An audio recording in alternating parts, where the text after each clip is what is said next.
Bulletin की शुरुआत बड़ी खबर के साथ करेंगे और बड़ी खबर आपको बता दें, सीएम योगी के दिल्ली दौरे से जुड़ी अहम खबर मिल रही है। दरअसल सीएम के कार्यक्रम में बदलाव किया गया है। लखनऊ से कुछ ही देर में मुख्यमंत्री योगी आदित्यनाथ निकलेंगे, इस बात की जानकारी। और इसके बाद सुबह 11:30 बजे हिंडन एयरबेस पहुंचेंगे। हिंडन के बाद दोपहर 12:15 पर दिल्ली पहुंचेंगे सीएम। अन्य कार्यक्रम के समय में भी बदलाव कर दिया गया है, तब्दीली कर दी गई है। दरअसल लखनऊ से मुख्यमंत्री देर से निकल रहे हैं, इसलिए कार्यक्रम में थोड़ा बदलाव किया गया। रक्षा मंत्री, पार्टी अध्यक्ष और गृह मंत्री से आज मुख्यमंत्री योगी आदित्यनाथ की मुलाकात दिल्ली में होने वाली है, लेकिन उनके कार्यक्रम में थोड़ा बदलाव देखने को मिल रहा है। अन्य कार्यक्रम के समय में भी बदलाव कर दिया गया है, क्योंकि वो लखनऊ से देरी से निकल रहे हैं और ऐसे में कार्यक्रम थोड़ा डिले है। आपको लगातार ये जानकारी दे रहे हैं। मुख्यमंत्री के कार्यक्रम में बदलाव किया गया है, ये बड़ी खबर। रक्षा मंत्री, पार्टी अध्यक्ष और गृह मंत्री से आज मुलाकात का कार्यक्रम है, लेकिन जानकारी जो है कि 11:30 बजे हिंडन एयरबेस पहुंचेंगे मुख्यमंत्री योगी आदित्यनाथ। अब से थोड़ी देर बाद वो लखनऊ से रवाना हो जाएंगे हिंडन एयरबेस के लिए। लखनऊ से निकल जाएंगे मुख्यमंत्री योगी आदित्यनाथ अब से थोड़ी देर बाद, और ऐसे में उनका कार्यक्रम बदला गया है। दिल्ली दौरे में थोड़ी तब्दीली की गई है। दिल्ली में संभावित मंत्रियों के नामों पर चर्चा होगी। माना यह भी जा रहा है कि जातीय समीकरण का इसमें बहुत ख्याल रखा जाएगा, लेकिन राजनीति में जातीय समीकरण ही सब कुछ नहीं होता। बड़े और चर्चित नामों के सहारे एक ऐसी छवि तैयार की जाती है जो पार्टी को मजबूती देती है। दरअसल 2014 के बाद से कई राज्यों में ऐसा देखने को भी मिला।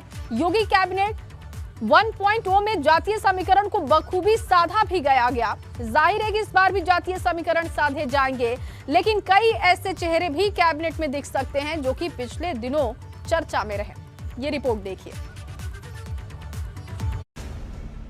चुनाव से 5 महीने पहले भाजपा ने 7 नए मंत्रियों को शपथ दिलाई थी। तब मंत्रियों की संख्या 60 तक पहुंच गई थी। अब एक बार फिर वो वक्त आ गया है जब मंत्रियों की लिस्ट तैयार होने लगी है। सबसे बड़ी बात यह है कि ऐसे कई मंत्रियों की छुट्टी हो सकती है जो नॉन परफॉर्मिंग रहे हैं। उनकी जगह नए चेहरों को मौका दिया जा सकता है। इसके अलावा इस चुनाव में करीब 1 दर्जन मंत्री हार गए, जिनकी जगह नए चेहरों को लाया जाएगा। जबकि एबीपी गंगा को ये भी खबर मिली है कि कई पुराने चेहरों की तरक्की हो सकती है, मतलब उन्हें राज्य मंत्री से कैबिनेट का कद दिया जा सकता है। और एक बड़ी बात ये भी है कि नए चेहरे इस बार योगी 2.0 में नजर आ सकते हैं। माना जा रहा है कि कई ऐसे चेहरे भी दिखाई देंगे जो चुनाव नहीं लड़े हैं। ये चेहरे संगठन वाले हो सकते हैं।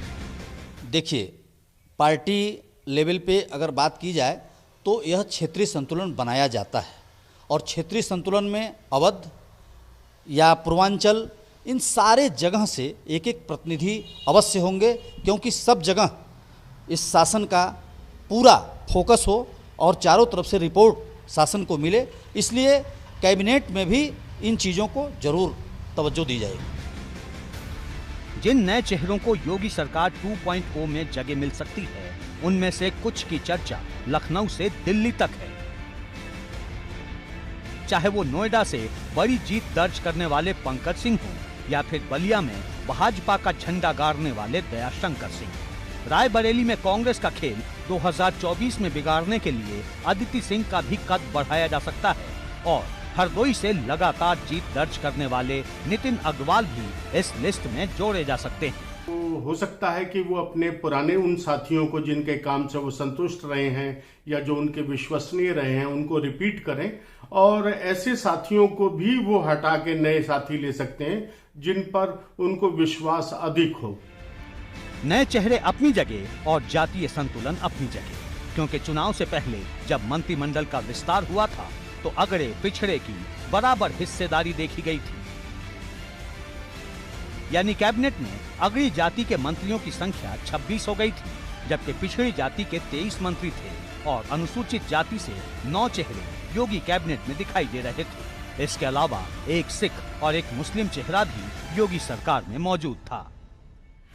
अब भाजपा फिर से इसी तर्ज पर तस्वीर सामने रख सकती है। माना जा रहा है कि शुरुआती दौर में मंत्रियों की संख्या कम होगी और 2024 के चुनाव से पहले उसे विस्तार दिया जाएगा। एबीपी गंगा के लिए ब्यूरो रिपोर्ट।